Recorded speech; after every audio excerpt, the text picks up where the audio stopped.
नमस्कार दोस्तों, welcome to one day exam class है। देखिए, रेलवे एनटीपीसी सीबीटी 2 की आपकी एग्जाम डेट आ चुकी है, जिसमें सामान्य ज्ञान के ढेर सारे क्वेश्चन पूछे जाएंगे।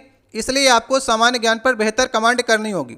आज हम आपको रेलवे एनटीपीसी सीबीटी 1 जो आपका 2021 में पेपर संपन्न हुआ था, उस पेपर की आज हम आपको जीके और जीएस के क्वेश्चन कराए जा रहे हैं। इस सेट में जीके और जीएस के लगभग 40 क्वेश्चन पूछे गए थे। तो चलिए प्रयास करिए कि आप इन 40 प्रश्नों में से कितने क्वेश्चन को सही कर पाते हैं। ये हमारा सामान्य ज्ञान सीरीज का एनटीपीसी का 16 नंबर वीडियो है। इसके पहले भी हमने आपको इसी प्रकार की 15 वीडियोज कराए हैं, उसे आप लोग प्ले स्टोर जाकर के वहाँ पर से देख सकते हैं। ये वीडियो देखिए, रेलवे ग्रुप डी 2022 की तैयारी करने वालों के लिए काफ़ी इंपॉर्टेंट है, क्योंकि क्वेश्चन का लेवल जो है इस वीडियो के काफ़ी अच्छे रखे गए हैं। आज का देखिए पहला क्वेश्चन है, निम्नलिखित में से किसे वर्ल्ड लाइफ फंड WWF के लोगों में दर्शाया गया है। ये 4 ऑप्शन आपको दिए गए हैं। देखिए, सबसे पहले एक बार आप लोग को करने का प्रयास करना है, इसके बाद ही आपको उत्तर देखना है। देखिए, WWF क्या एक संस्था है जिसकी स्थापना 1961 में की गई थी। इसका हेडक्वार्टर भी आपके एग्जाम में पूछा जाता है, तो हेडक्वार्टर याद कर लीजिएगा। WWF का हेडक्वार्टर है स्विट्जरलैंड के ग्लैंड में, इसका हेडक्वार्टर है। इस संस्था का लक्ष्य क्या है? पृथ्वी के पर्यावरण की संरक्षण करना और ऐसे भविष्य का निर्माण करना जिसमें मनुष्य प्रकृति के साथ सामंजस्य को स्थापित कर सके। तो इस संस्था के लोगों में एक विशाल काय पंडा को दर्शाया गया है, इसलिए सही ऑप्शन होगा दूसरा वाला ऑप्शन। देखिए, WWF एक दूसरी संस्था भी है जिसमें फाइट होती है, उसे कहते हैं वर्ल्ड रेसलिंग फेडरेशन। अभी इसका नाम देखिए चेंज कर दिया गया है, इसका नाम कर दिया गया WWE कर दिया गया है। वर्ल्ड रेसलिंग इंटरटेनमेंट जो है अभी इसका नाम कर दिया गया। पहले आप इसे WWF के नाम से जानते थे, जिसमें लड़ाइयाँ आप देखा करते थे। जॉन सीना जिसमें नाम आप जानते होंगे, रोमन रेंज, ब्लॉक लेसनर, ये सभी नाम जो आप जानते हैं वो WWF का नाम चेंज करके अभी WWE कर दिया गया। तो आप लोगों को किसी प्रकार का कन्फ्यूजन नहीं होना चाहिए। तो इसके लोगों में दर्शाया गया विशालकाय पांडा को, सही ऑप्शन होगा दूसरा वाला ऑप्शन। अगर आपको वीडियो अच्छा लग रहा हो तो वीडियो को लाइक कर दीजिएगा। अगर आप लोग पहली बार चैनल पर आए हो तो नीचे आपको लाल रंग की सब्सक्राइब की बटन दिखेगी, उसे दबाकर लाल से काली कर दीजिएगा, ताकि आने वाली वीडियो है वो आपके पास सबसे पहले पहुंच सकें। दूसरा क्वेश्चन है, दीनदयाल उपाध्याय ग्रामीण कौशल योजना किसके अंतर्गत आती है। ये 4 ऑप्शन आपके पास हैं। देखिए, अगर आपको क्वेश्चन नहीं आ रहे हैं तो सिर्फ आपको इस समय क्वेश्चन को तैयार करने ऊपर ध्यान देना है। क्वेश्चन को सारे को देखना है, नहीं आएगा तो नोट डाउन कर लीजिए और तैयार करने का प्रयास करिए। इसका सही ऑप्शन होगा राष्ट्रीय ग्रामीण आजीविका मिशन जो है उसके अंतर्गत ही दीनदयाल उपाध्याय ग्रामीण कौशल योजना को स्टार्ट किया गया है। इसका लक्ष्य क्या है? इसका लक्ष्य गरीब बेरोजगार युवाओं को प्रशिक्षण करना एवं उन्हें प्लेसमेंट प्रदान करना। इसका एक और भी लक्ष्य है कि गरीबी को कम करके रोजगार पैदा करने के अवसर प्रदान करना, जो कि किसके अंतर्गत ये पूरा मिशन चल रहा है? राष्ट्रीय ग्रामीण आजीविका मिशन के अंतर्गत ही योजना चल रही है। इसलिए सही ऑप्शन कौन सा होगा? पहला वाला ऑप्शन सही ऑप्शन होगा। तीसरा क्वेश्चन है, निम्नलिखित में से कौन सा भारत का संवैधानिक निकाय नहीं है। ठीक है, ये 4 ऑप्शन दिए गए हैं। अब देखिए, संवैधानिक निकाय कौन सा है कौन सा नहीं है, इसके लिए आपको ध्यान रखना होगा। जिसका संविधान में वर्णन किया गया है वो संवैधानिक निकाय होगा। जिसमें संविधान में जिसका वर्णन नहीं किया गया, बाद से अधिनियम ला करके उसे बना दिया गया है, वो आपका संवैधानिक निकाय नहीं होगा। तो अभी आप देखिए 4 ऑप्शन में पहले वाले ऑप्शन लिखा गया है भारत के नियंत्रक एवं महालेखक परीक्षक, जिसका जो आर्टिकल में उल्लेख किया गया है 148 से लेकर के 151 आर्टिकल तक नियंत्रक एवं महालेखा परीक्षक के बारे में चर्चा की गई है हमारे संविधान में। केंद्रीय सूचना आयोग जो है यह हमारे संविधान में इसकी चर्चा नहीं की गई है। इसको हमने कब जोड़ा? 2005 में जोड़ा, जब सूचना का अधिकार अधिनियम हम लोग लाए, उसके अंतर्गत ही केंद्रीय सूचना आयोग बनाया गया। तो इसलिए संविधान में इसकी कोई भी वर्णन नहीं किया गया है। राज्य लोक सेवा आयोग जो है इसके बारे में आर्टिकल 315 में कहा गया है कि संघ एवं राज्य एक लोक सेवा आयोग को बनाएंगे, इसलिए राज्य सेवा आयोग का जो है इसका आर्टिकल 315 में चर्चा की गई है। भारतीय चुनाव आयोग जो है ये तो आर्टिकल में 324 से लेकर के 329 तक भारतीय चुनाव आयोग के बारे में चर्चा की गई है। तो संविधान में किसकी चर्चा नहीं की गई है? केंद्रीय सूचना आयोग की चर्चा नहीं की गई है। चलिए कमेंट बॉक्स में आप लोग ये बताइएगा कि नीति आयोग हमारा एक संवैधानिक निकाय है कि नहीं है। जो पहले योजना आयोग था, अभी नाम चेंज करके उसका नीति आयोग कर दिया गया है, तो ये संवैधानिक निकाय है कि नहीं, इसे आप लोग कमेंट बॉक्स में बता सकते हैं। चौथा क्वेश्चन है, रेडक्लिफ रेखा किन दो देशों के अंतर्राष्ट्रीय सीमा रेखा है? रेड क्लिफ लाइन जो है किन दो देशों के बीच में है? इसका सही ऑप्शन होगा भारत और पाकिस्तान के बीच में है रेड क्लिफ लाइन। इसे कब बनाया गया था? 17 अगस्त 1947। 15 अगस्त को हमारा देश स्वतंत्र हुआ था। 17 अगस्त को सर रेडक्लिफ ने एक लाइन खींची थी भारत और पाकिस्तान के बीच में। देखिए, भारत और बांग्लादेश के बीच में भी रेडक्लिफ लाइन ही है। पहले बांग्लादेश का नाम था पूर्वी पाकिस्तान, ठीक है। पाकिस्तान के दो हिस्से थे, एक आपका पंजाब के पास वाला क्षेत्र था जहां पर इस समय पाकिस्तान है, और बांग्लादेश का नाम जो था पूर्वी पाकिस्तान था। 1971 में पूर्वी पाकिस्तान को स्वतंत्र करके भारत ने बांग्लादेश नामक एक देश बनाया है, तो ये भी आपको याद रखना है। सही ऑप्शन होगा पहला ऑप्शन। भारत और चीन के बीच की भी रेखा आपके एग्जाम में पूछी जाती है, तो इसे कहते हैं मैक मोहन रेखा, जिसे 1914 में शिमला समझौते के तहत बनाया गया था। तो भारत चीन के बीच में है मैक मोहन रेखा। एक क्वेश्चन और आपके एग्जाम बनता है, इसे भी आप लोग याद रखिएगा कि जितने भी पड़ोसी देश हैं और जो भी सीमा रेखा भारत के साथ में लग रही है, तो किस देश के साथ सबसे ज़्यादा सीमा रेखा है, सबसे लंबी सीमा रेखा है? तो बांग्लादेश के साथ सबसे लंबी सीमा रेखा है। 4096 किलोमीटर की सबसे लंबी जो सीमा रेखा लगती है वो भारत और बांग्लादेश के मध्य में लगती है। तो ये सारे क्वेश्चन जो बता रहा हूँ आपके एग्जाम में पूछे गए क्वेश्चन है, और सबको आपको इस वीडियो के तहत समझ करके चलना है। पांचवा क्वेश्चन है, राष्ट्रीय इलेक्ट्रॉनिक्स नीति 2019 का लक्ष्य एक एसपीएफ का निर्माण करना है। ये एसपीएफ क्या है? ये चार ऑप्शन आपको बताने हैं। देखिए, राष्ट्रीय इलेक्ट्रॉनिक नीति जो है इसका लक्ष्य है जितने भी इलेक्ट्रिक के सामान बन रहे हैं उनकी पुर्जों के निर्माण जो है उसका लक्ष्य है कि हम लोग भारत में ही इसका निर्माण करें। जैसे ढेर सारी चिप जो है लगने वाली इलेक्ट्रॉनिक पुर्जों में हम लोग बाहर से मंगाते हैं, सिलिकॉन चिप जो होती हैं, इसका लक्ष्य यही है कि हम भारत में इन सभी पुर्जों को बनाने का काम करें। तो एक फंड का निर्माण करना है। एसपीएफ मतलब होता है सार्वजनिक पेटेंट फंड, जो कि किस ऑप्शन में लिखा गया है? पहले वाले ऑप्शन में लिखा गया है। तो एक फंड बनाना है ताकि हमारी जो इलेक्ट्रॉनिक नीति है वो सही तरीके से काम कर सके। छठवां क्वेश्चन है, यहाँ पर देखिए आपको कुछ विकल्प दिए गए हैं, उसमें मुगल शासक, उनके शासन के दौरान आने वाले विदेशी यात्री रखे गए हैं, और इनमें से जो सही है उसको आपको चुनाव करना है। जहांगीर के समय में मनुची आया था, औरंगजेब के जगह में Manucci, Shahjahan, William Hawkins, Akbar, sir Thomas Roe. ये आपको चार ऑप्शन दिए गए हैं, एक ही सही होगा, बाकी तीन गलत हैं। देखिए, मनुची 2 में रखा गया है, तो मनुची के बारे में जान लीजिए। औरंगजेब के समय में मनुची आया था, इसलिए सही ऑप्शन होगा दूसरा वाला ऑप्शन। एक ही ऑप्शन सही है इसमें। ये शहजादा तो दारा शिकोह थे, उनकी सेना में तोपची का काम करते थे, तो शासनकाल उस समय चल रहा था औरंगजेब का ही। और जहांगीर के समय में तो आपको याद है कि विलियम हॉकिंग्स जो थे वो जहांगीर के समय में आए थे, और सर थॉमस राय भी थे, ये भी जहांगीर के शासनकाल में ही आए थे। तो दोनों जहांगीर के शासनकाल में आए थे, और इंग्लैंड से आए थे, राजा जेम्स के राजदूत बनकर भारत में आए थे।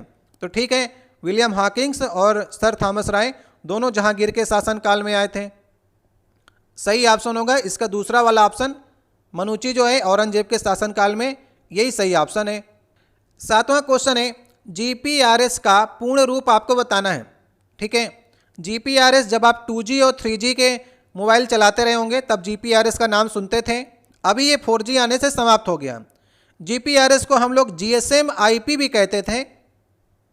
बताइए, एक प्रकार का वायरलेस कम्युनिकेशन करने का एक पार्ट था, जो कि सही ऑप्शन होगा general pocket radio service.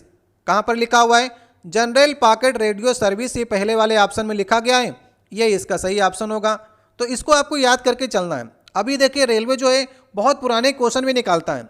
GPRS जल्दी आपके एग्जाम में नहीं पूछा जाता, फिर भी रेलवे जो है क्वेश्चन के लेवल को बढ़ाने के लिए पुराने ढेर सारे क्वेश्चन को पूछता है। आठवां क्वेश्चन है, 1 गीगाबाइट कितने के बराबर होता है? ये चार ऑप्शन दिए गए हैं। 1 गीगाबाइट मतलब कि 1 GB। जैसे कि आपने इस समय कौन सा प्लान करा रखा होगा, या तो 1 GB per day, 1.5 GB per day, या फिर 2 GB पर डे आपको मिलता होगा। तो 1 GB पर डे अगर आपको मिल रहा है तो उसमें आपको कितनी MB मिल रही है? ये आपके पास मैसेज आता होगा कि आपके पास दिन की जो MB मिली हैं वो 1024 MB आपको दिन की मिलती हैं। ठीक है, अब ये 1024 कितने के करीब है? 1000 करीब है ना, तो 1000 मेगाबाइट। MB मतलब मेगाबाइट, तो सही ऑप्शन होगा लास्ट वाला ऑप्शन। ठीक है, तो 1 GB बराबर 1000 मेगाबाइट, या फिर एग्जैक्ट पूछेगा तो 2 की पावर में ये चलती हैं, तो 2 की पावर में इसके आगे 1024 बनेगा। और भी इससे छोटा भी पूछा जाता है, इससे तो GB पूछ लिया, काफ़ी ऊपर वाला पूछ लिया, 1 KB पूछता है, तो 1 KB होता है 1024 बाइट के, इसे भी याद रखिएगा। 1 MB कितने के बराबर होता है? 1 MB होता है 1024 KB के, मतलब किलोबाइट के बराबर होता है। तो इसी प्रकार से 1 गीगाबाइट 1024 मेगाबाइट के बराबर होता है। तो ये सारे डाटे आपको तैयार करके चलने हैं। 9वां क्वेश्चन है, क्योटो प्रोटोकॉल इनमें से किस देश पर लागू नहीं होता है? ये 4 ऑप्शन है। देखिए, सबसे पहले समझिए कि क्योटो प्रोटोकॉल है क्या। ये एक प्रकार की अंतर्राष्ट्रीय संधि है जिसे ग्लोबल वार्मिंग द्वारा हो रहे जलवायु परिवर्तन को रोकने के लिए बनाया गया है। जापान में एक क्योटो शहर है जिसके नाम पर ही जापान में सबसे पहले 1957 में क्योटो प्रोटोकॉल की चर्चा हुई थी और इसे लागू किया गया 2005 में। ठीक है, 2005 में क्योटो प्रोटोकॉल लागू किया गया। जितनी भी ग्रीन हाउस गैसेज हैं उनके उत्सर्जन को कम करने का लक्ष्य जो है इस क्योटो प्रोटोकॉल में कहा गया है। तो इसमें कौन सा देश शामिल नहीं है? यूएसए जो है अभी तक क्योटो प्रोटोकॉल में शामिल नहीं हुआ है। ठीक है, याद रखिएगा, यूएसए। सही ऑप्शन कौन सा ऑप्शन होगा? पहला वाला ऑप्शन। 11 नंबर क्वेश्चन है, मामल्लपुरम उत्सव किस राज्य में मनाया जाता है? ये 4 ऑप्शन दिए गए हैं। मामल्लपुरम को हम लोग महाबलीपुरम उत्सव भी कहा जाता है। महाबलीपुरम जो थी पल्लवों की राजधानी भी थी। तो मामल्लपुरम उत्सव किस राज्य में मनाया जाता है? सही ऑप्शन है तमिलनाडु। तमिलनाडु के चेन्नई में मामल्लपुरम उत्सव मनाया जाता है। और ये कब मनाया जाता है? दिसंबर से जनवरी के बीच में ये उत्सव मनाया जाता है। ठीक है, याद रहेगा आपको मामल्लपुरम, या फिर आपके एग्जाम में पूछ सकता है महाबलीपुरम उत्सव जो है वो किस राज्य में मनाया जाता है। दोनों इसके नाम हैं, दोनों आपको याद रखने हैं। 12 नंबर क्वेश्चन है, 1 अप्रैल 2019 को भारत के ध्रुवीय उपग्रह प्रेक्षण यान PSLV C-45 ने किसका सफल परीक्षण किया है? ये 4 ऑप्शन दिए गए हैं। तो PSLV C-45 ने किसका सफल परीक्षण किया है? काफ़ी इंपॉर्टेंट उपग्रह है, इसको आपको याद करना पड़ेगा। सही ऑप्शन है इमीसैट। इमीसैट को हम लोग कहते हैं इलेक्ट्रोमैग्नेटिक इंटेलिजेंस गैदरिंग सैटेलाइट। ठीक है, ये एक प्रकार का जासूसी सैटेलाइट है जो दुश्मन पर नज़र रखने का काम करता है, इसलिए इमीसैट को आपके एग्जाम में पूछा जाता है। ठीक है, एग्जाम में पूछ भी सकता है इलेक्ट्रोमैग्नेट इंटेलिजेंस गैदरिंग सैटेलाइट, इसका फुल फॉर्म है, जो कि आपको याद करना पड़ेगा। 13 नंबर क्वेश्चन है, भारत सरकार की प्रथम पंचवर्षीय योजना किस मॉडल पर आधारित थी? सबसे पहले आपको याद होना चाहिए कि प्रथम पंचवर्षीय योजना कब से कब तक थी? 1951 से लेकर के 1956 तक प्रथम पंचवर्षीय योजना चली थी। 5 साल का ये प्लान होता है। तो ये किस मॉडल पर आधारित थी? सही ऑप्शन होगा हेरोडोमर मॉडल पर आधारित थी। ये काफ़ी बार आपके एग्जाम में पूछा गया है। ठीक है, पहला भी पूछा जाता है, दूसरा भी, तीसरा भी, सभी आपको याद करके चलना है। तो पहली वाली हेरोडोमर मॉडल पर आधारित थी। इसका लक्ष्य ये था कि कृषि पर हमें प्रधानता करनी है। हमारा देश 1947 में आज़ाद हुआ था, तो सबसे पहले हमें जो किसान हैं उनको ऊपर ध्यान देना था। तो कृषि पर इस योजना की प्राथमिकता थी, जिसके तहत हमने ढेर सारी परियोजना स्टार्ट की, जैसे कि भाखड़ा नागल परियोजना, व्यास परियोजना, दामोदर घाटी परियोजना, ताकि सिंचाई का जो है अच्छे से प्रबंध मिल सके। इसके बाद दूसरी देखी पंचवर्षीय योजना जो थी वो PC महालनोबिस मॉडल पर आधारित थी। दूसरी पंचवर्षीय योजना जो कि 1956 से लेकर के 1961 तक चली थी, ये भी आपको याद रखनी है। इसमें क्या था? हमने भारी उद्योगों पर ध्यान दिया। अब देखिए, कृषि से जो सामान पैदा होगा उसको हम कहीं ना कहीं हमको लगाना पड़ेगा ना। इसके लिए ढेर सारी हमको मशीनों की ज़रूरत पड़ेगी। इसलिए हमने दुर्गापुर, भिलाई, राउरकेला में इस्पात के संयंत्र लगाएं ताकि मशीनें बन सकें, लोहा बन सकें और ढेर सारे हमारे काम जो हैं आगे बढ़ सकें। तीसरी जो योजना थी, तीसरी पंचवर्षीय योजना, वो गार्डगिल मॉडल पर आधारित थी। इसे भी आपको याद करके चलना है। तो जितनी मैंने योजनाएं बताई हैं वो सारे आपके एग्जाम में अभी तक पूछे जाने वाली सबसे महत्वपूर्ण योजनाएं हैं। 14 नंबर क्वेश्चन है, अंडमान निकोबार द्वीप समूह में स्लैश एंड बर्न कृषि को क्या कहा जाता है? स्लैश एंड बर्न को हिंदी में कहते हैं कर्तन दहन प्रणाली। जैसे हमारे आदिवासी मित्र होते हैं, आदिवासी जो लोग होते हैं जनजाति समूह के, वो उनका स्थान निश्चित नहीं होता है, वो कभी इस स्थान पर रहे, कभी दूसरे स्थान पर, कभी तीसरे स्थान पर। जो जिस स्थान पर रहना स्टार्ट करते हैं तो सबसे पहले जो जंगल होते हैं उन्हें जला करके उनकी जो राख होती है उनसे उन्हें पोटास मिल जाता है और वहीं पर वो कृषि करना स्टार्ट कर देते हैं। कुछ दिन तक कृषि करते हैं, धीरे धीरे उस मिट्टी की जब उर्वरा शक्ति नष्ट हो जाती है तो उस स्थान को छोड़ करके दूसरे स्थान पर चले जाते हैं, फिर से वहाँ के पेड़ जलाते हैं, फिर से राख से कृषि करते हैं और इसी प्रकार से उनका जो है स्थान चेंज होता रहता है। तो इसे कहते हैं स्लैश एंड बर्न प्रणाली की कृषि कहते हैं। ये आदिवासी समूह के लोग करते हैं और जो स्थान छोड़ देते हैं बाद में वहाँ पर फिर से पेड़ पौधे उगाते हैं, तो इस प्रकार से प्रकृति को ज़्यादा नुकसान भी नहीं होता है। इसे देखिए झूम कृषि के नाम से आप जानते होंगे। इसे स्थानांतरित कृषि भी कहते हैं, एक स्थान से दूसरे स्थान चेंज करने वाली कृषि हिंदी में स्थानांतरित कृषि भी कहते हैं। ठीक है, झूम कृषि कहते हैं उत्तर पूर्वी के इलाके पर, लेकिन अंडमान निकोबार में आपसे पूछा है तो यहाँ पर डीफा कहते हैं, इसलिए क्वेश्चन आपके लिए इंपॉर्टेंट है।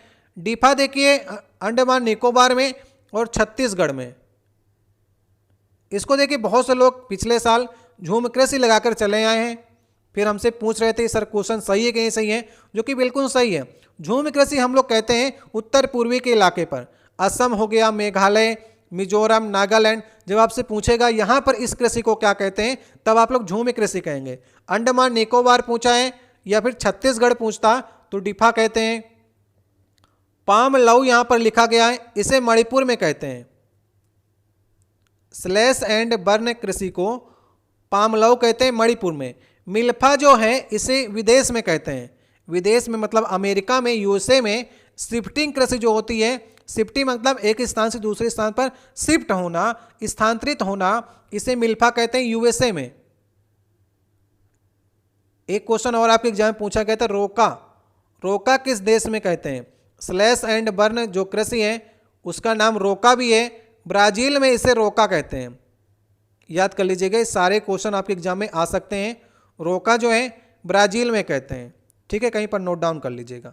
15 नंबर क्वेश्चन है, 2019 के लोकसभा चुनाव के दौरान भारत के मुख्य चुनाव आयुक्त कौन थे? ये 4 ऑप्शन दिए गए हैं।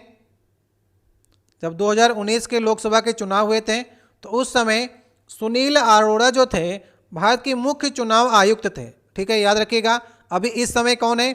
इस समय है सुशील चंद्रा। 13 अप्रैल 2021 से चेंज हो गए हैं, सुशील चंद्रा हैं। अपडेट हो जाइएगा सुशील चंद्रा से। ठीक है, हमारा काम है कि पिछले क्वेश्चन से नए क्वेश्चन को आपको अपडेट भी करना है। अभी नए बने हैं सुशील चंद्रा जो कि 24वें हैं मुख्य चुनाव आयुक्त। आपके एग्जाम में सबसे पहला भी पूछा जाता है, जब पहले चुनाव आयुक्त तो पूछे जाते हैं आपके एग्जाम में, तो बताइए सबसे पहले चुनाव आयुक्त कौन थे? सुकुमार सेन थे। याद रखिएगा, 1950 से लेकर के 1958 तक पहले चुनाव आयुक्त जो थे वो सुकुमार सेन थे। इसको भी आपको याद रखना है। 2019 में सुनील अरोड़ा, अभी हैं सुशील चंद्रा। 16 नंबर क्वेश्चन है, संचार नेटवर्कों में अंतर्राष्ट्रीय कनेक्टिविटी की सुविधा प्रदान करने के लिए किस सन में अंतर्राष्ट्रीय दूर संचार संघ ITU की स्थापना की गई थी? बताइए। अब देखिए ITU का काम क्या होता है, जैसे कि पूरी दुनिया को कम्युनिकेट करना। आप देखिए इंटरनेट चला रहे हैं, पूरी दुनिया इंटरनेट चला रही है, लेकिन पूरी दुनिया को आपस में जोड़ने का काम जो होता है वो अंतर्राष्ट्रीय दूर संचार संघ का होता है। इसकी स्थापना की गई थी 1865 में, पेरिस में इसकी स्थापना की गई थी सबसे पहले, और इसका हेडक्वार्टर जो है वो जिनेवा में बनाया गया। जिनेवा कहाँ पर पड़ता है? स्विट्जरलैंड में पड़ता है। तो 1865 में पेरिस में की गई थी, लेकिन हेडक्वार्टर बनाया गया जिनेवा में। याद रखेंगे आप लोग। 17 नंबर क्वेश्चन है, निम्नलिखित में से किसने सबसे पहले आज़ाद हिंद फौज की गठन की कल्पना की थी? रास बिहारी बोस, सुभाष चंद्र बोस, लाला हरदयाल, मोहनलाल। ये काफ़ी इंपॉर्टेंट क्वेश्चन है, इसमें ढेर सारे लोगों को कन्फ्यूजन होता है। आज़ाद हिंद फौज का गठन किसने किया था? मतलब सबसे पहले कल्पना किसने की थी, विचार किसके मन में सबसे पहले आया था? सही ऑप्शन होगा कैप्टन मोहन सिंह के दिमाग की उपज जो थी वो आज़ाद हिंद फौज थी। लेकिन जब इन्होंने बनाया तब ये सफल नहीं हुआ। 1942 में बनाया था, तब ये सफल नहीं हुआ, लेकिन उसके बाद जो सफल बनाया वो रास बिहारी बोस ने इसको सफल बनाया। इसलिए बहुत से लोग रास बिहारी बोस को याद रखते हैं।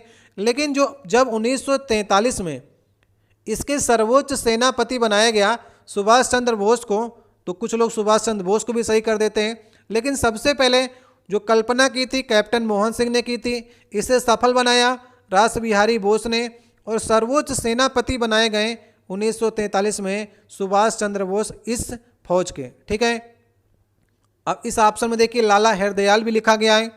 इन्होंने क्या किया था, इन्होंने 1913 में गदर पार्टी की स्थापना की थी। कहाँ पर की थी, सैन फ्रांसिस्को जो कि अमेरिका में है। लाला हरदयाल ने 1913 में गदर पार्टी की स्थापना की थी। रास बिहारी बोस ने 1939 में एक और ब्लॉक बनाया था जिसे हम लोग कहते हैं फॉरवर्ड ब्लॉक। ये कांग्रेस के अंदर ही एक कांग्रेस बना दिया था। त्रिपुरी और हरिपुरा अधिवेशन में अध्यक्षता की थी कांग्रेस की सुभाष चंद्र बोस ने। तो जब 1939 वाले अधिवेशन छोड़ दिया, उसके बाद 1939 में फॉरवर्ड ब्लॉक बनाया जो कि कांग्रेस के अंदर ही बनाया था। ठीक है, ये सारी बातें आपको याद करके चलनी है। 98वां क्वेश्चन है, कमानी तुला नामक उपकरण का उपयोग समानता किस वस्तु पर आरोपित किसके मापन के लिए किया जाता है। ये 4 ऑप्शन दिए गए हैं, भार, बल, वेग और संवेग। कमानीदार तुला आपने देखा होगा स्प्रिंग नुमा होता है। अगर आप उसमें किसी वस्तु को नीचे हुक पर टांगते हैं, वैसे ये हुक के नियम पर काम करता है। हुक पर टांगेंगे तो ऊपर से बता देगा कि कितने वजन की वस्तु है। ऊपर से उसमें डॉट डॉट लाइनें आप देखते होंगे होती हैं। सही ऑप्शन है बल को बताता है। ठीक है, बहुत से लोग इसमें भार सही करके आ जाते हैं। एक्चुअली में वो भार को तो बताता है, लेकिन वह किसी वस्तु पर आरोपित होने वाले बल के मापन के लिए प्रयोग किया जाता है।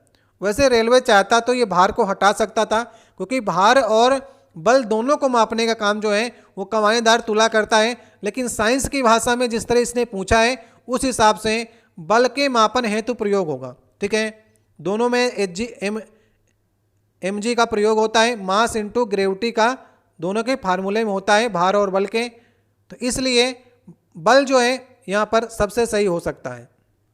19 नंबर क्वेश्चन है, CDMA का पूर्ण रूप क्या है। ये 4 ऑप्शन दिए गए हैं।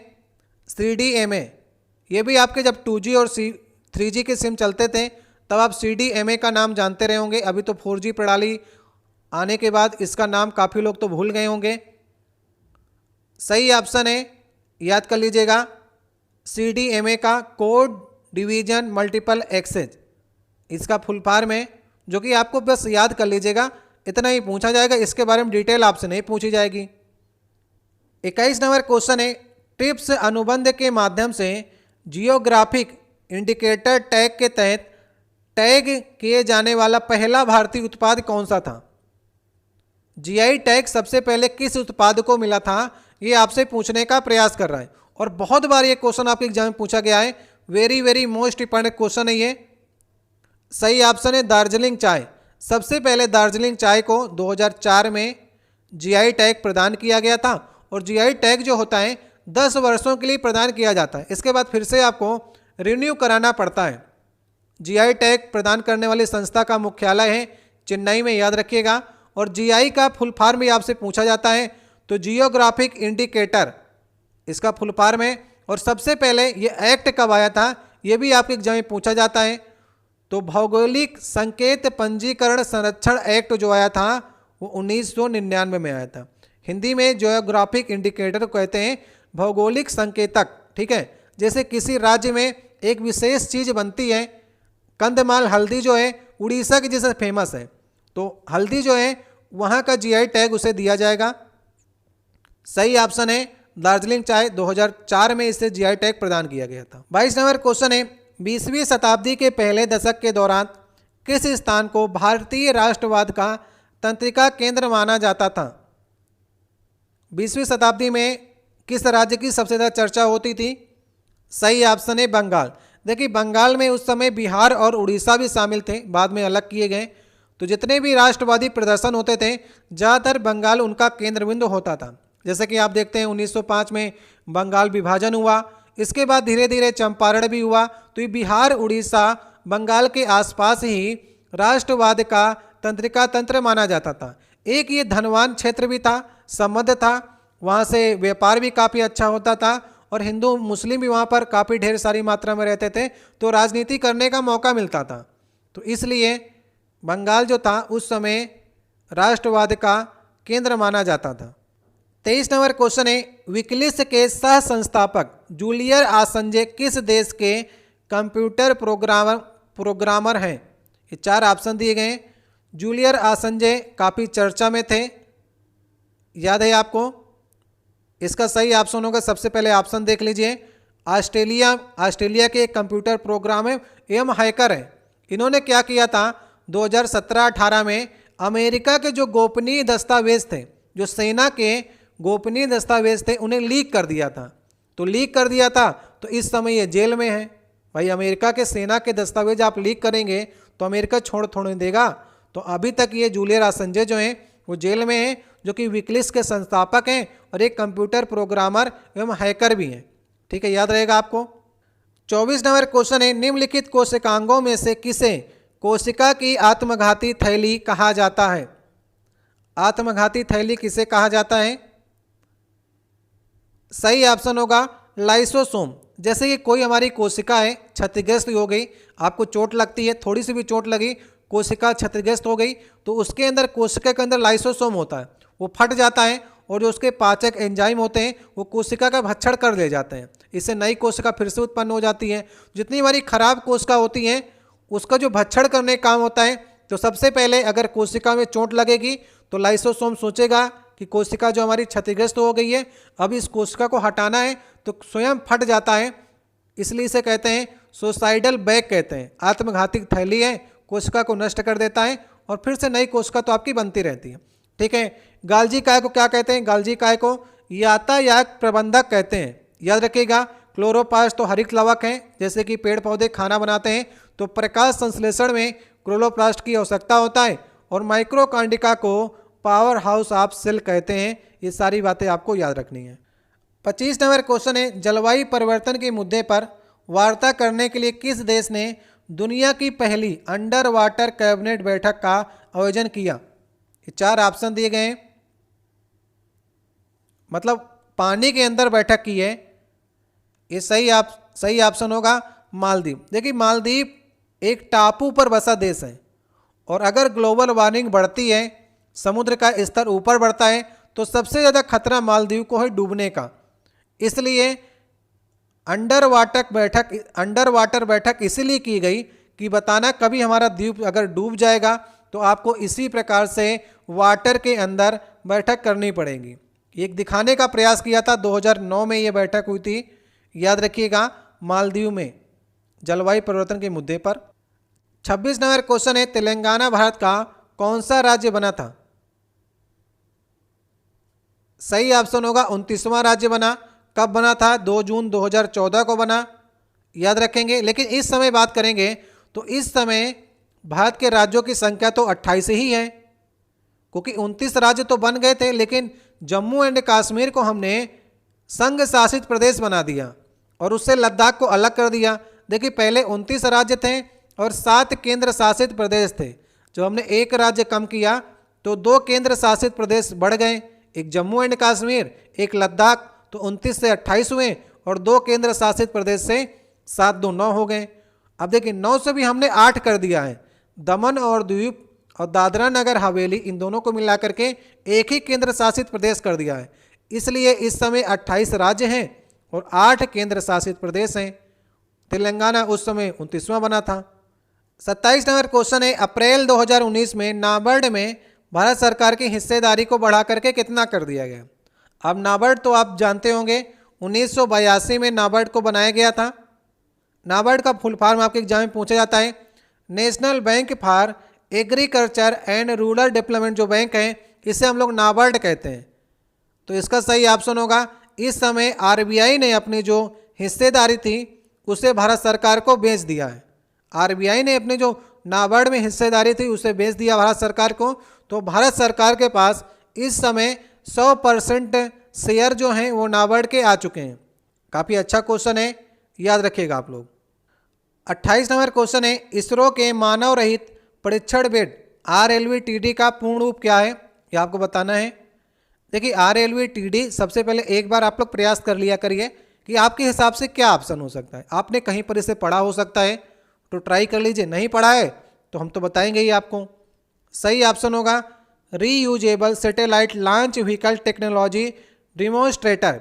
अब यहाँ पर देखिए रीयूजेबल लिखा है ना, मतलब इसरो का जो लॉन्च व्हीकल है, जो इसरो भेजता है अंतरिक्ष में, वो इसको हम रीयूजेबल कर सकते हैं। जो वहाँ भेजता है वो लौट करके पृथ्वी में पुनः वापस आ जाएगा। उपग्रह को छोड़ने के बाद उपग्रह को कक्षा पर स्थापित करेगा, इसके बाद फिर से पृथ्वी पर आ जाएगा। तो हम लोग इसे बार बार प्रयोग कर सकते हैं, तो ऐसा कहते हैं टेक्नोलॉजी को RLV-TD कहते हैं।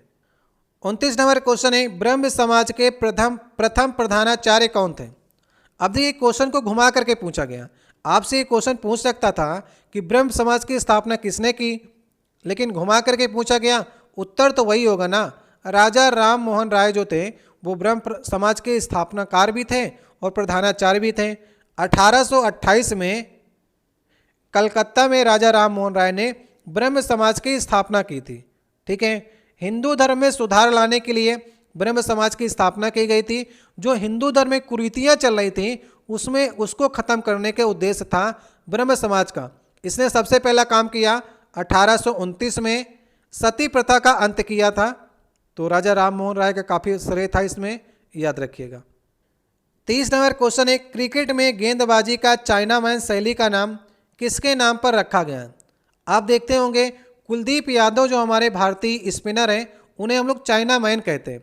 अब चाइनामैन कैसे कहते हैं, चाइनामैन को तो हिंदी में चीनी आदमी कहते हैं, जबकि चीन तो क्रिकेट खेलता नहीं है। तो सही ऑप्शन है चाइनामैन जो है चीनी मूल के एक वेस्ट इंडीज के गेंदबाज के नाम पर चाइनामैन शैली रखी गई है। 1930 में चीनी मूल का एक वेस्ट इंडीज का प्लेयर था जिसका नाम था एलिस अचांग। एलिस अचांग के नाम पर चाइनामैन शैली रखी गई। देखिए वो गेंद कैसे फेंकता था, एक लेफ्ट आर्म का जो स्पिनर होता है उंगलियों से गेंद घुमाता है ना, लेकिन वो कलाई से गेंद घुमा रहा होता। तो कलाई से जो गेंद घुमाता है, लेफ्ट आर्म का जो स्पिनर होता है कलाई से गेंद घुमाता है, उसे हम लोग चाइनामैन कहते हैं। इसीलिए कुलदीप यादव को आप देखते होंगे चाइनामैन कहते हैं, और इसके गेंद को लोग समझ नहीं पाते हैं। तो कुलदीप यादव को आपने देखा होगा 2 बार हैट्रिक भी ले चुका है। ठीक है, तो सबसे पहले चीनी मूल के एक वेस्ट इंडीज के प्लेयर ने इस तरह की गेंद फेंकना स्टार्ट किया था, इसलिए चाइनामैन कहते हैं इसे। 31 नंबर क्वेश्चन है, इनमें से किसे प्रसिद्ध कोणार्क का सूर्य मंदिर का श्रेय दिया जाता है। बताइए सूर्य मंदिर कोणार्क का किसने बनाया था, जो कि उड़ीसा में पड़ता है आपका। सही ऑप्शन होगा राजा नरसिंह देव प्रथम। ठीक है, ये कहाँ के राजा थे, पल्लव शासक थे। इनका एक नाम और काफ़ी चर्चा में था जब इन्होंने राजा पुलकेशिन सेकंड को हराया था, जो कि चालुक्य वतापी वंश के राजा थे। इसलिए नरसिंह देव प्रथम को वतापी कोड की उपाधि भी मिली थी। आपके एग्जाम में कई बार पूछा गया है, वतापी कोड की उपाधि प्राप्त करने वाला राजा नरसिंह देव प्रथम था, पल्लव शासक था। इसने चालुक्य शासक जो कि वतापी के चालुक्य कहे जाते थे उसका राजा था, राजा पुलकेशिन सेकंड को हराया था। और ये वही पुलकेशिन है जिसने हर्षवर्धन को हराया था। ठीक है, तो कोणार्क का सूर्य मंदिर का निर्माण जो जाता है वो नरसिंह देव प्रथम को जाता है। 31 नंबर क्वेश्चन है, OTPC इनमें से किस सार्वजनिक क्षेत्रक उपक्रम का एक संयुक्त उद्गम है। देखिए एक क्वेश्चन आगे पीछे हो गया था, इसलिए 2 बार हम 31 क्वेश्चन करा रहे हैं। वहाँ पर 20 नंबर क्वेश्चन हमने छोड़ दिया था, 21 डायरेक्ट बोल दिया था, तो एक 20 नंबर के पास क्वेश्चन छूटा होगा, तो अभी एक बराबर हो जाएगा। 40 ही क्वेश्चन देखिए इस सीरीज में पूछे जाते हैं। टोटल 40 ही क्वेश्चन है। अभी तक जितने भी हमने सेट कराए हैं सभी में रेलवे ने 40 ही क्वेश्चन जीएस के रखे हैं। तो ठीक है, 40 क्वेश्चन आपको कराए जाएंगे इस सेट में। अब देखिए OTPC इनमें से किस सार्वजनिक क्षेत्रक उपक्रम PCU का एक संयुक्त उद्गम है। इसका सही ऑप्शन होगा ONGC। ONGC का फुल फॉर्म होता है oil and natural gas corporation. इसकी एक संस्था है OTPC। जैसे राज्य वाइज क्या करता है ONGC, अलग अलग एक संस्था बांट देता है। OTPC को कहते हैं हम लोग ONGC, जैसे O से हो गया ONGC, त्रिपुरा पावर कंपनी, ठीक है। तो ये ओएनजीसी का ही एक पार्ट है, संयुक्त उद्यम है, देख रहे हैं ना आप। तो जैसे राज्य वाइज इसका नाम चेंज कर देते हैं। सही ऑप्शन पहला वाला हो। 32 नंबर क्वेश्चन है, हाल ही में 2019 में कौन सा बैंक दो अन्य बैंकों के विलय के बाद भारत का तीसरा सबसे बड़ा बैंक बन गया है? तो सबसे पहले आपको बता दें कि भारत का सबसे बड़ा सार्वजनिक क्षेत्र का जो बैंक है उसे कहते हैं एसबीआई। इससे तो आप लोग परिचित होंगे, स्टेट बैंक ऑफ इंडिया। इसकी 5 शाखाएं थी और महिला शाखा भी थी, सबको जोड़ दिया गया है। तो अभी एसबीआई जो है भारत का सबसे बड़ा बैंक है, सार्वजनिक क्षेत्र का, मतलब सरकारी बैंक आप कह सकते हैं। दूसरे नंबर पे आता है पंजाब नेशनल बैंक, पीएनबी। आपसे तीसरा पूछा है, तीसरे नंबर पे आएगा bank of Baroda. Bank of Baroda में विजया बैंक और देना बैंक मिला दिए गए, तो बैंक ऑफ बड़ौदा तीसरा सबसे बड़ा बैंक बन गया। चौथे नंबर पर है केनरा बैंक। केनरा बैंक में सिंडिकेट बैंक का विलय हो गया, तो चौथे नंबर पर केनरा बैंक आ गया। पंजाब नेशनल बैंक में oriental bank of commerce, United bank of India जोड़ने के बाद Punjab national bank second number का बैंक हो गया। तो तीसरा पूछा है तो बैंक ऑफ बड़ौदा। अभी इस समय सार्वजनिक क्षेत्र के 12 बैंक काम कर रहे हैं, याद रखेंगे। चलिए कमेंट बॉक्स में आप लोग ये बताइएगा, प्राइवेट सेक्टर का सबसे बड़ा बैंक कौन सा है? प्राइवेट सेक्टर का सबसे बड़ा बैंक कौन सा है? जिनको भी आता हो कमेंट बॉक्स में बताइएगा आप लोग, नहीं तो नीचे कमेंट काफ़ी लोग करते हैं, वहाँ पर देख लीजिएगा। जिसका भी उत्तर सही होगा हम पिन कर देंगे ताकि सभी लोग देख सकें। 33 नंबर क्वेश्चन है, कपास के रेशों को बीजों से अलग करने की प्रक्रिया को क्या कहा जाता है? कपास के रेशों को बीजों से अलग करने की प्रक्रिया को ओटाई कहा जाता है। कपास की खेती किस मिट्टी पर होती है? काली मिट्टी पर होती है, और काली मिट्टी को रेंगुर मिट्टी भी कहा जाता है। और किस कारण से काली मिट्टी काली होती है? उसके अंदर होता है टिटनी फेरस मैग्नेटाइट होता है। इसे हम लोग कपास को सफ़ेद सोना भी कहते हैं। हस्त चयन विधि के द्वारा कपास के बीजों से रेशों को अलग करना ओटाई कहा जाता है, ठीक है, याद रखेंगे। अच्छा क्वेश्चन था ये। 34 नंबर क्वेश्चन है, निम्नलिखित में से किसका उपयोग सर्वाधिक आमतौर पर सौर सेलों में अर्धचालक के रूप में किया जाता है? अर्धचालक के रूप में, सेमीकंडक्टर के रूप में किसका उपयोग करते हैं? 3 नाम आप लोग याद रखिएगा, सिलिकॉन, गैलियम, आर्सेनिक। ज़्यादातर इन तीनों का ही प्रयोग जो है हम लोग सौर सेलों में सेमीकंडक्टर के रूप में करते हैं। तो अब देखिए ऑप्शन पे कहाँ पर आपको मिल रहा है, गैलियम और आर्सेनिक मिल रहा है। दोनों का मैच जो है वो सेम किया गया है, इसमें तो जी लिख दिया गया है, ये तो गलत हो जाएगा। सिलिकॉन को जेडन के साथ रख दिया गया है, ये भी गलत हो जाएगा। तो जहाँ पर कॉम्बिनेशन सही बन रहा होगा उसको आपको सही करना है। 35 नंबर क्वेश्चन है, प्लासी युद्ध ईस्ट इंडिया कंपनी और किसके बीच में हुआ था? सबसे पहले आपको याद होना चाहिए कि प्लासी युद्ध और बक्सर के युद्ध, ये दोनों आपके एग्जाम में पूछे जाते हैं। 23 जून 1757 को प्लासी युद्ध हुआ था और 1764 को बक्सर का युद्ध हुआ था। ये दोनों युद्ध आपको याद रखने हैं। प्लासी युद्ध ईस्ट इंडिया कंपनी की तरफ से लॉर्ड क्लाइव लड़ रहा था, और जबकि उसके अपोजिट में बंगाल का नवाब सिराजुद्दौला, जिसका सेनापति था मीर जाफ़र। मीर जाफ़र ने धोखा दे दिया, जिसके कारण से बंगाल के नवाब की हार हो गई। इसलिए मीर जाफ़र का नाम जो है इतिहास में एक धोखेबाज के रूप में जाना जाता है, ठीक है।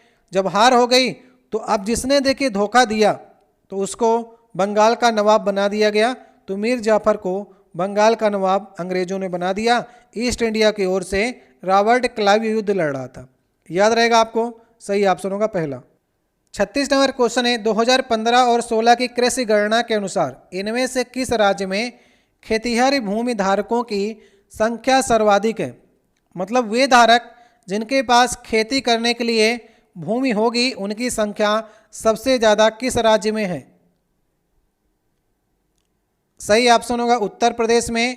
जो धारक हैं, जो कृषि कारक हैं, उनके पास खेती करने की सबसे ज़्यादा भूमि है और उनकी संख्या भी सबसे ज़्यादा है। सही ऑप्शन होगा उत्तर प्रदेश। इसके बाद दूसरे नंबर पर आता है, उसको भी आपको याद रखना है। दूसरे नंबर पर है बिहार, ठीक है, याद रहेगा। तीसरे नंबर पर है महाराष्ट्र। चौथे नंबर पर है एमपी, जिसमें खेतिहर भूमि धारकों की संख्या सर्वाधिक है। तो अभी सही ऑप्शन होगा यूपी। 37 नंबर क्वेश्चन है, भारत के इनमें से किस राज्य में यूरेनियम का सबसे बड़ा भंडार मौजूद है। देखिए पहले आप पढ़ते थे कि यूरेनियम का सबसे बड़ा भंडार कहाँ पर है, तो झारखंड के सिंहभूम जिले के जादूगोड़ा खान से हम लोग यूरेनियम को निकालते हैं। ऐसा आप पढ़ते रहे होंगे आपकी किताबों में। लेकिन अभी जो सबसे बड़ा भंडार 2011 में मिला है वो कहाँ पर मिला, आंध्र प्रदेश में मिला है। आंध्र प्रदेश के तुमलापल्ली खदान में अभी सबसे ज़्यादा जो आंकड़े के अनुसार यूरेनियम मिला है वो आंध्र प्रदेश में मिला है। तो सही ऑप्शन होगा आंध्र प्रदेश। और जादूगोड़ा खान भी जो झारखंड की है वो भी आपकी यूरेनियम के लिए फेमस है। दोनों चीज़ें याद रखनी है, लेकिन सबसे ज़्यादा बात करेगा तो आंध्र प्रदेश को सही कीजिएगा। अगर हम विश्व की बात करते हैं तो कजाकिस्तान पहले नंबर पर यूरेनियम में, दूसरे नंबर पर कनाडा और तीसरे नंबर पर ऑस्ट्रेलिया। ये तीनों नाम आपको याद रखने हैं। विश्व में कजाकिस्तान, कनाडा, ऑस्ट्रेलिया, ये तीनों क्रम आते हैं। मैंने कई एग्जाम में इसको लगाने के लिए क्रम भी दे दिया है, तो याद करके चलिएगा। 38 नंबर क्वेश्चन है, ट्रैकिया मानव शरीर के किस अंग का भाग है। ये 4 ऑप्शन दिए गए हैं। ट्रैकिया को हिंदी में कहते हैं श्वास नली। अगर श्वास नली है ना तो श्वसन तंत्र का भाग होगा। ये क्या करता है श्वसन तंत्र, जो हमारा लैरिक्स होता है जहाँ से हम आवाज़ निकालते हैं, तो लैरिक्स को फेफड़े से जोड़ने वाला जो काम करता है वो ट्रैकिया या फिर श्वास नली कहती हैं, जो कि एक श्वसन तंत्र का भाग है, जिसे आप लोग स्ट्रक्चर में देख सकते हैं। ठीक है, पहला वाला ऑप्शन सही ऑप्शन है। 39 नंबर क्वेश्चन है, म्यूरिकेटिक अम्ल का वैज्ञानिक नाम क्या है। म्यूरिकेटिक अम्ल का वैज्ञानिक नाम क्या है। ये 4 ऑप्शन दिए गए हैं और बहुत सारे एग्जाम में पूछा गया है, लोग गलत करके चले जाते हैं। सही ऑप्शन होगा HCl का नाम है, और HCl को हम लोग क्या कहते हैं, हाइड्रोक्लोरिक अम्ल कहा जाता है, जो कि हमारे पेट में उदर में पाया जाता है। ठीक है, नाम याद हो जाएगा आपको। म्यूरिकेटिक अम्ल जो है वो HCl को कहा जाता है। इसका अर्थ होता है नमक से संबंधित। HCl जो है ज़्यादातर क्रिया करके साल्ट बनाने का काम करता है, इसलिए इसका वैज्ञानिक नाम जो है वो म्यूरिकेटिक अम्ल रखा गया है। आज का देखिए 40 नंबर क्वेश्चन है, आज का लास्ट क्वेश्चन होगा, भारत के राष्ट्रपति किस समुदाय के 2 सदस्यों को लोकसभा में मनोनीत करते हैं। ये 4 ऑप्शन है। चलिए ये क्वेश्चन मैं आपके लिए छोड़े जा रहा हूँ, इसका जवाब लोग कमेंट बॉक्स में देने का प्रयास करिएगा। वैसे अभी जो है वो नए आंकड़े के अनुसार जो राष्ट्रपति 2 सदस्यों को लोकसभा में मनोनीत करता था, ये प्रस्ताव जो है अभी बंद कर दिया गया है। अभी 10-10 सालों के लिए आरक्षण को आगे बढ़ाया जा रहा था, लेकिन राष्ट्रपति ने अब ये 10 साल के आरक्षण को बंद कर दिया है। अब ये 2 सीटें लोकसभा में नहीं दी जाती हैं। अब आपको बताना है किसको नहीं दी जाती हैं। ठीक है, 4 ऑप्शन है। मैंने आपको पिछले वाले वीडियो में एक क्वेश्चन पूछा था कि सिलिकॉन वैली कहाँ पर है, तो सिलिकॉन वैली जो है बेंगलोर में है। ये क्वेश्चन मैंने आपसे पिछले वाले वीडियो में पूछा था, तो इसको आप लोग कमेंट बॉक्स में बताने का प्रयास करिएगा। आपने इन 40 क्वेश्चन में कितने क्वेश्चन करने का प्रयास किया है कमेंट बॉक्स में बता सकते हैं। आशा करते हैं कम से कम आप लोग 25 से 30 करने का प्रयास करें। जैसे जैसे एग्ज़ाम नज़दीक आएगा तो आपको यही प्रयास 35 तक ले जाना है। ढेर सारे बेहतरीन क्वेश्चन इसमें रखे गए हैं। मेरा लक्ष्य ये नहीं होता कि आपको 40 क्वेश्चन बता करके निकल जाना है। उत्तर तो इसमें लगे हुए हैं, आपके पास PDF होगी तो आप पढ़ ही सकते हैं, लेकिन इन 40 क्वेश्चन में से आपको 100 क्वेश्चन तैयार करने हैं। जैसे क्वेश्चन बन रहे हैं उसी प्रकार से और कौन से क्वेश्चन बन सकते हैं, ये भी आपको तैयार करके चलना है। अब जैसे ये वाला क्वेश्चन है आपका, लोकसभा में 2 सदस्य को मनोनीत करने का काम है वो राष्ट्रपति करता है, लेकिन वो किस आर्टिकल के तहत आता है, आर्टिकल 331 के तहत आता था। इसमें क्या देखिए, हम लोग ST और SC और जो लोकसभा में 2 लोग को मनोनीत करता है, इन सभी के आरक्षण को लगातार 10-10 सालों में लोग क्या करते हैं, बढ़ाने का काम करते हैं। तो ST और SC के आरक्षण को तो 10 साल बढ़ा दिए गए हैं, लेकिन अभी इसके आरक्षण को बंद कर दिया गया है। कौन सा संशोधन लाया गया, 104वां संशोधन विधेयक लाया गया, जिसके अंतर्गत 2019 से 2 लोग को मनोनीत करने का काम जो है वो चेंज कर दिया गया, मतलब बंद कर दिया गया है। अभी आप जानते होंगे लोकसभा में 543 + 2 सीटें हैं, तो अब 2 लोग ये मनोनीत नहीं होंगे। कौन सा नहीं होंगे, इससे कमेंट बॉक्स बताइएगा। नहीं आएगा तो नेक्स्ट वाले वीडियो में चर्चा करेंगे। बीच बीच में हम लोग आपसे 1-2 क्वेश्चन पूछते हैं, अगर आ जाए करे तो बता दिया करिए। जैसे हमने पूछा है कि प्राइवेट सेक्टर का सबसे बड़ा बैंक कौन सा है, तो आप बता सकते हैं कि प्राइवेट सेक्टर का सबसे बड़ा बैंक कौन सा है। एक क्वेश्चन हमने शुरुआत में पूछा था, क्या नीति आयोग संवैधानिक निकाय है कि नहीं है, इसे आप लोग बता सकते हैं। सीरीज अच्छी लगा करें ना तो इसे आप लोग शेयर किया करिए ताकि ज़्यादा से ज़्यादा लोग इसे देखें और अपने जीएस को बेहतर कर सकें और हम आपको लगातार इसी प्रकार की वीडियो देते रहें। वीडियो अच्छी लगा करे तो लाइक किया करिए और चैनल पर नए हो तो नीचे आपको लाल रंग की सब्सक्राइब की बटन दिखेगी, उसे दबाकर लाल से काली कर दिया करते हैं ताकि आपको आने वाली वीडियो जो है वो लगातार मिलती रहे।